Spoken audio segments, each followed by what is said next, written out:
परमेश्वर प्रभु यीशु मसीह के मधुर और मीठे नाम में एक बार फिर से हम आपका हार्दिक स्वागत करते हैं। मेरे भाई मेरी बहन, आज की रोटी समस्त भाई और बहनों के लिए आज इस समय आशीष का कारण बना हुआ है।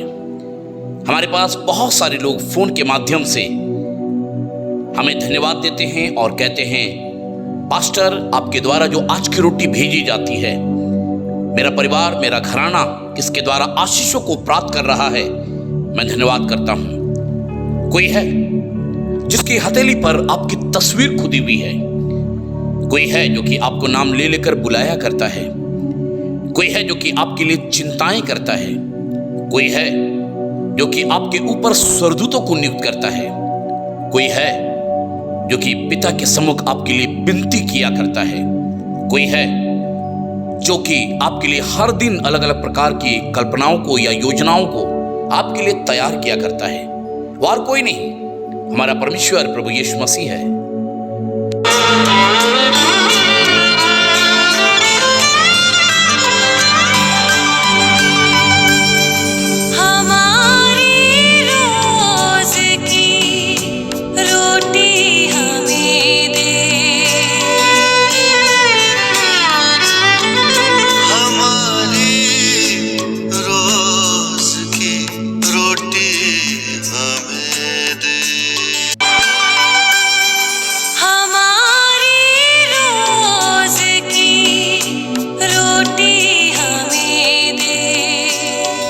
आइए अपनी आंखों को बंद करेंगे और प्रभु से प्रार्थना करेंगे।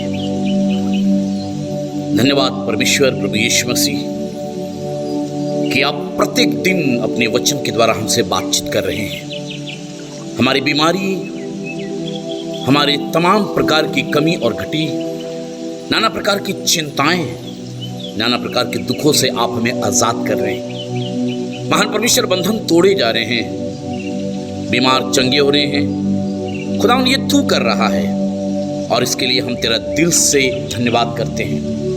प्यारे परमेश्वर, जब हमारे भाई और हमारी बहनें परमेश्वर तेरा वचन को सुनने जा रहे हैं, प्यारे परमेश्वर अपने वचन के द्वारा आज इनसे बातचीत करिएगा। धन्यवाद करते हैं मेरे प्रभु, आपने प्रार्थनाओं को सुना है, यीशु नासरी के नाम से मांगते हैं, आमीन। मेरे भाई मेरी बहन, आज मैं थोड़ी देर परमेश्वर के वचन के द्वारा आज आपसे बातचीत करना चाहता हूं और मुझे पूरा विश्वास है कि परमेश्वर अपने वचन से आपसे बातचीत करना चाहता है। योना नबी की पुस्तक और उसका पहला अध्याय और उसकी 15वीं आयत में इस प्रकार से लिखा हुआ है। योना नबी की पुस्तक और उसका पहला अध्याय और उसकी 15वीं आयत। तब उन्होंने योना को उठाकर समुद्र में फेंक दिया और समुद्र की भयंकर लहरें थम गई। मेरे प्रियो, बाइबल एक बात को बतलाती है, तब उन्होंने योना को उठाकर समुद्र में फेंक दिया। इससे पहले अगर आप समुद्र की स्थिति को देखें, काफी जटिल है, काफी ज्यादा यहां पर मुझे अशांति दिखाई दे रही है। लोग इधर से उधर भाग रहे हैं जहाज में। पर बाइबल एक बात को बतलाती है, लोगों ने, मल्हारों ने अपना अपना सामान जो कि कीमती था फेंक दिया ताकि किसी तरीके से समुद्र शांत हो जाए। पर समुद्र जो है शांत होने की आज मूड में नहीं है। और बाइबल एक बात को बतलाती है, तब योना के नाम से चिट्ठी निकली और लोग योना को ढूंढते हुए योना के पास पहुंचे और योना से कहने लगे, देख तेरे नाम से एक चिट्ठी निकली है, अब हमें बता हम तेरे साथ क्या करें। और बाइबल एक बात को बतलाती है, तब उन्होंने योना को उठाकर समुद्र में क्या किया, फेंक दिया और समुद्र की भयंकर लहरें, बाइबल में लिखा हुआ है, थम गई। मेरे भाई मेरी बहन, आज हम परमेश्वर का धन्यवाद करते हैं। कई बार जीवन में लहरें इसलिए उठती है क्योंकि सच हो सकता है कोई ऐसा पाप है,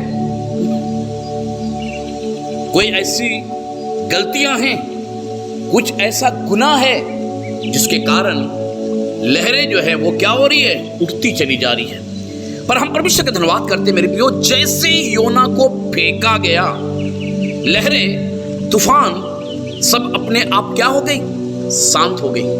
अगर आप भजन संहिता और उसका 89 अध्याय देखिएगा और उसका 9वीं आयत,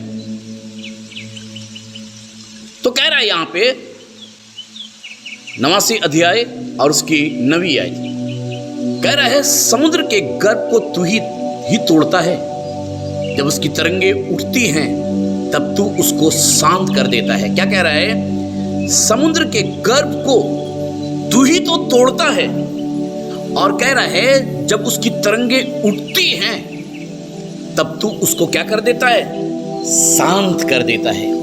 मेरे भाई मेरी बहन, हम परमेश्वर का धन्यवाद करते हैं। हमारे परमेश्वर के हाथों में, हमारे परमेश्वर के हाथों में इतनी ताकत है कि समुद्र की लहरें क्या हो जाती है, उसकी तरंगे क्या हो जाती है, शांत हो जाती है। मेरे भाई मेरे बहन, हम परमेश्वर का धन्यवाद करते हैं। अगर आप भजन संहिता 107 अध्याय और उसकी 29 आयत को देखिए, तब यहां पर इस प्रकार से लिखा है, वो आंधी को थाम देता है और तरंगे बैठ जाती हैं। क्या कह रहा है? कह रहा है कि वो आंधी को थाम देता है और कह रहा है तरंगे बैठ जाती हैं। मेरे भाई मेरी बहन, हम परमेश्वर का धन्यवाद करते, तभी तो बाइबल में लिखा हुआ है, जब यीशु मसीह के चेले यीशु मसीह के साथ नाव में जब जा रहे थे और अचानक से तूफान आने लगी, आंधी चलने लगी, बाइबल में लिखा है ऐसा लग रहा था कि नाव जो है डूब जाएगी। और तब चेलों ने अपनी शक्ति का प्रदर्शन किया, और जब वो हार गए, जब वो थक गए, तब वो प्रभु यीशु मसीह के पास गए और प्रभु यीशु मसीह से कहने लगे, हे प्रभु, क्या तुझे हमारी चिंता नहीं, हम तो डूबे चले जाते हैं। मेरे भाई मेरे बहन, अगर आप मरकुस रचित सुसमाचार और उसका 4था अध्याय अगर आप देखेंगे, मरकुस रचित सुसमाचार उसका 4था अध्याय और उसकी 41 आयत में इस प्रकार से लिखा हुआ है, और वे बहुत डर गए और आपस में बोले, ये कौन है कि आंधी और पानी भी उसकी आज्ञा क्या करते हैं, मानते हैं। क्या कह रहा है? और वे बहुत डर गए और आपस में बोले, ये कौन है कि आंधी और पानी भी उसकी आज्ञा को क्या करती है, मानती है। मेरे भाई मेरी बहन, आपके जीवन के कितने भी आंधी हो, आपके जीवन के कितने भी तूफान हो, आपके जीवन पे कितनी भी मुसीबत हो, आपके जीवन की कितनी भी बीमारी हो, आपके जीवन की कितनी भी कमी और घटी हो, आपके जीवन की कितनी भी समस्या हो, पर जब यीशु मसीह आपके जीवन में आता है और जब वो खड़ा हो जाता है और तब वो आंधी और तूफान को जो आपके जीवन को बर्बाद कर रही है डांटता है, तो वो आंधी और तूफान क्या हो जाती है, थम जाती है। मेरे भाई मेरी बहन, हम परमेश्वर का धन्यवाद करते हैं। अगर आप चाहते हैं कि आपके जीवन की आंधी और तूफान थम जाए, तो अपने खुदावन को क्या करें, अपने जीवन के नाव में ले लें और आप बड़े बड़े मौजे और बड़े बड़े चमत्कार आप देखने पाएंगे। परमेश्वर इस वचन के द्वारा आशीष दे। तो लीजिए आज की रोटी में एक सुंदर गीत सुनिए।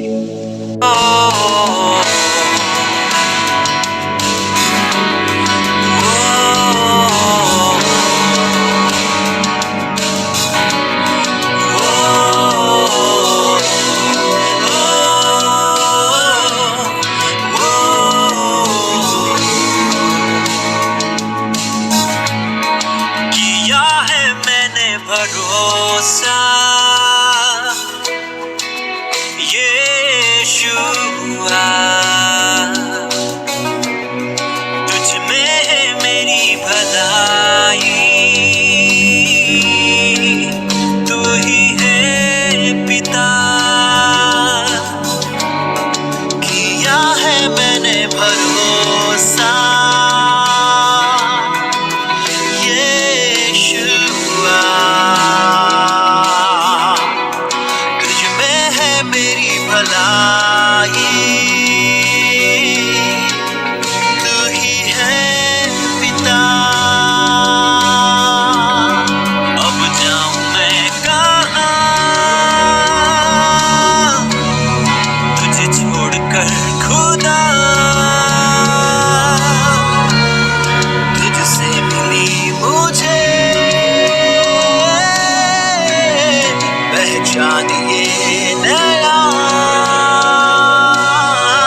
सपनों में ले चल मुझे, वचनों में तेरे हर पल। तू ही शुरू है, तुझ में ही हो खत्म, तू ही तो है मेरा जीवन। गहराइयों में ले चल मुझे, वचनों में तेरे हर पल। अब जाऊं मैं कहाँ